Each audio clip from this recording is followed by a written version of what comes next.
Imagine being the most powerful person in the world with the ability to do whatever you want. But even though you have all that power, you have to deal with lots of problems like threats, wars, and sickness. It's like having good things and bad things at the same time. This was the everyday life of Marcus Aurelius, who was an emperor. Even though he was really powerful, he had to face challenges that made him feel weak sometimes. But we can learn from him and be inspired by his strength. Sometimes, when we try to talk to someone and they don't respond, it can feel like they don't care or don't like us. But that doesn't mean we should give up. We can use a special trick called reverse psychology to make them change their mind. In this video, you'll learn how to deal with people who don't respond and how to use reverse psychology. And before we keep going, please do us a favor and like this video and turn on the notifications. It really helps us a lot. Thank you for your support. When someone doesn't seem to care or rejects you, it's natural to want to fix things by talking to them a lot. But instead of doing that, you can try something different.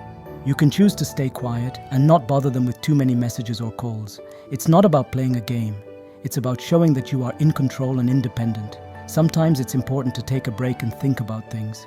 This helps not only the other person, but also you. It gives you a chance to remember that your value doesn't depend on what others think of you. When you take a step back, you're not just waiting around, you're thinking and growing. It's a time to focus on what you want to achieve, things you love and your own life. Think of it like a reset button that helps you feel clear and strong. Taking a break from talking to someone doesn't mean we are being mean or uncaring.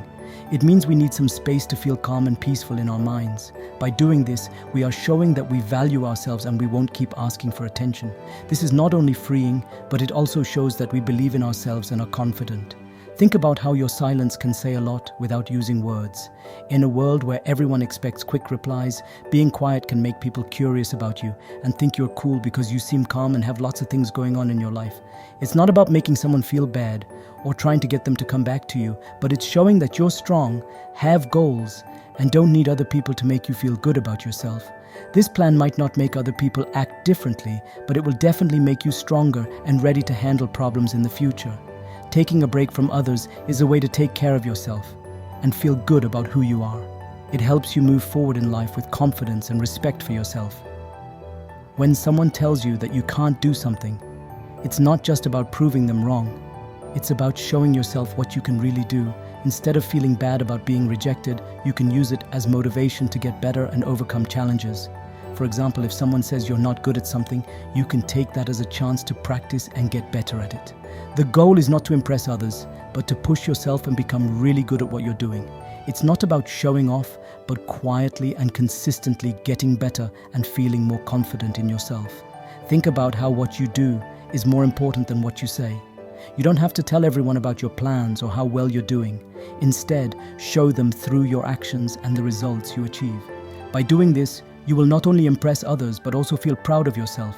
As you continue on this path, you will prove to yourself that you are capable and valuable, no matter what others think. The real strength of being resilient is not about trying to make others like you, but about being proud of yourself. If someone says you're not creative, do a project that shows how inventive you are. If they think you're not honest, show them through your actions that you can be trusted. This quiet way of getting better is not about proving others wrong, but about becoming the best version of yourself. And the most important thing to remember is that the only opinion that really matters is the one you have of yourself. When you change how people think about you, you also change who you are inside. Proving others wrong doesn't mean changing their minds, but changing yourself. It's not just about proving others wrong, but figuring out what makes you feel right. When you work on becoming a better person, it will surprise others and they will see you differently.